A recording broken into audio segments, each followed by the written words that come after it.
In Chapter 12 of Beneath the Mountain, an anti-prison reader, the introduction pages to MLK's letter from Birmingham City Jail contain these words.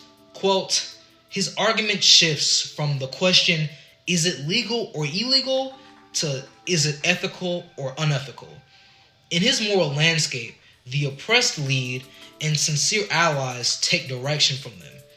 Frankly, this letter has so many takeaways that they could amount to the length of a dissertation. Hints of liberation theology, the police state killing black brothers and sisters with impunity, and most importantly, his take on the white moderate. Quote, first, I must confess that over the last few years, I have been gravely disappointed with the white moderate.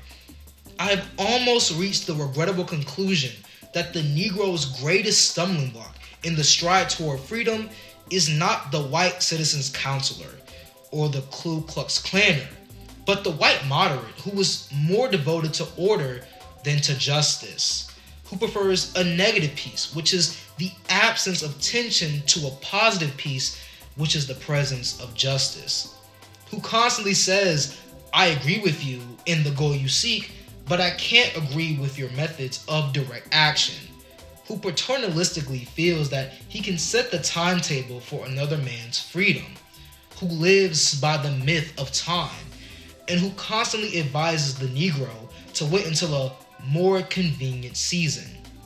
Shallow understanding from people of goodwill is more frustrating than absolute misunderstanding from people of ill will. Lukewarm acceptance is much more bewildering than outright rejection. MLK wrote this passage in 1963, and these words continue to ring true in 2025 through more contemporary examples of the white moderate problem. C. Wright Mills defines the power elite as those who occupy the strategic command posts of the major institutional hierarchies. One of the highly visible public figures who occupies this power elite is a man named Ezra Klein.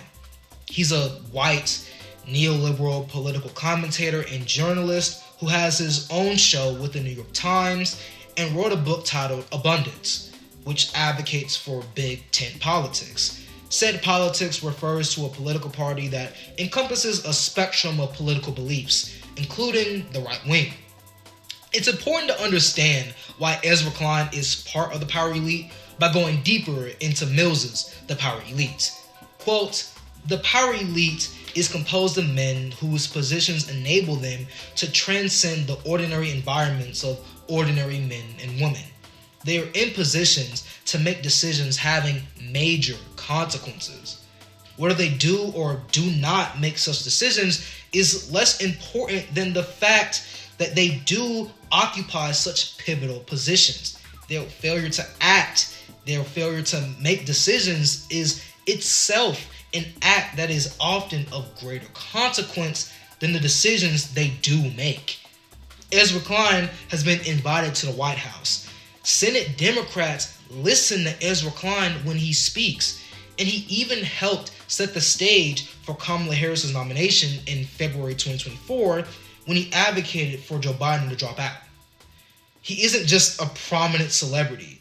His words can influence the direction of an entire mainstream political party. After the death of Charlie Kirk, Ezra Klein released an op-ed article with the New York Times that stated Charlie Kirk was practicing politics the right way. As recently as 2024, this same Charlie Kirk said, quote, the Great Replacement strategy, which is well underway every single day in our southern border, is a strategy to replace white rule America with something different. The Great Replacement theory is a white supremacist conspiracy theory that claims white populations are being systematically replaced by non-white populations. According to this theory, white people are the superior race, but are simultaneously being controlled and replaced by other inferior races. This goes back to Ezra Klein because these statements weren't talked about nor mentioned in Ezra Klein's article about Charlie Kirk.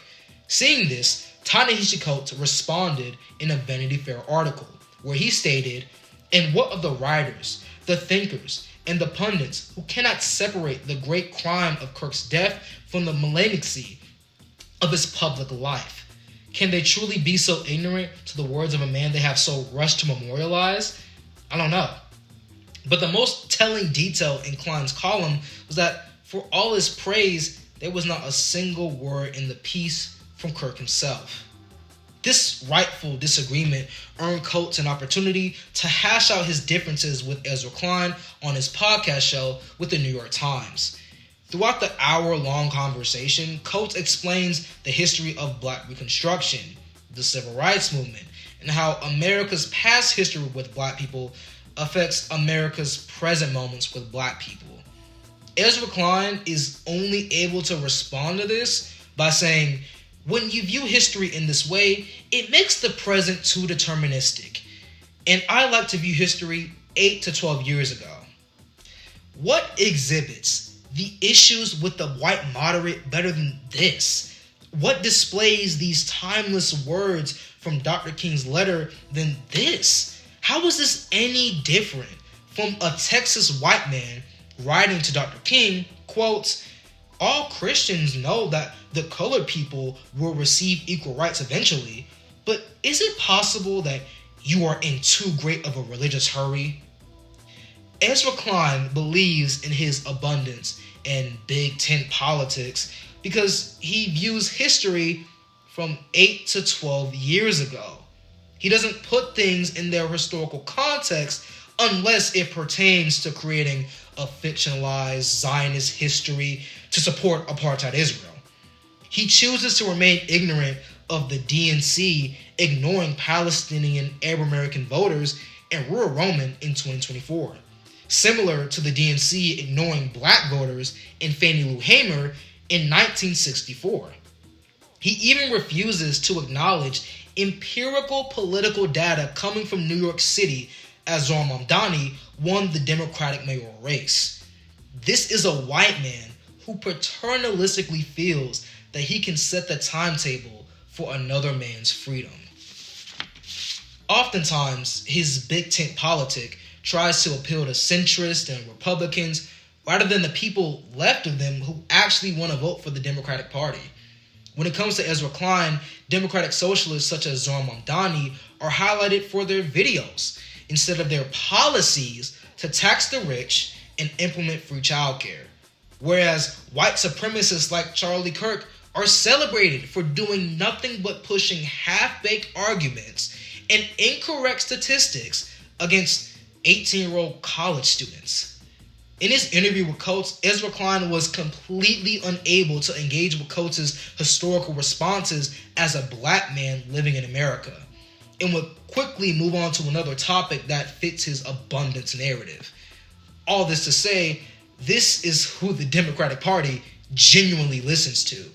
They listen to a white man who thinks analyzing Black history to reveal our present moments is too deterministic, who only views history from 8 to 12 years ago and mainly works to appeal to centrist, Republicans, and bona fide white supremacists like Charlie Kirk. This is the framework that shapes his words, which influences the Democratic Party to act on policies that affect America domestically and internationally in regards to U.S. global hegemony. Even when we observe the current election season, it can be argued that these issues with the white moderate extend to white America as a whole. In Maine, Graham Platner has become the next Democratic candidate to run for the U.S. Senate in Maine. His campaign has exploded in popularity, and so has his controversies. Not only was Graham Platner a Blackwater mercenary soldier during the war in Afghanistan, but he also had a skull and bones Nazi tattoo that he got in Croatia and then hid from the public. He says he had no knowledge that this was a Nazi tattoo and recently covered it up. Even if we take this at face value, it still illuminates the utter ignorance of white Americans who aren't able to recognize Nazi imagery and symbolism. This statement might seem a little bit harsh considering that America has historically kept white Americans ignorant to curb a dangerous, educated proletariat. But here's the real kicker. Graham Platner having a Nazi tattoo doesn't seem to be affecting his popularity to the extent that it should. In fact, it would seem that he's garnered even more support from these controversies, especially from politicians such as Bernie Sanders. On October 27th, he held a town hall in Damariscotta, which has a population of around 2,300 people, and 700 people attended this town hall. The irony doesn't fall on me that white America is rallying behind the Nazi tattoo candidate when historically the Nazis were directly influenced by white America creating Jim Crow laws and black codes. Is this the best that white America has to offer currently? The white male former Nazi tattoo Blackwater mercenary candidate versus the white female 77-year-old Zionist Janet Mills?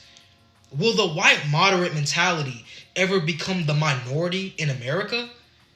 Quote, maybe I was too optimistic. Maybe I expected too much. I guess I should have realized that few members of a race that has oppressed another race can understand or appreciate the deep groans and passionate yearnings of those that have been oppressed. And still, fewer have the vision to see that injustice must be rooted out by strong, persistent, and determined action.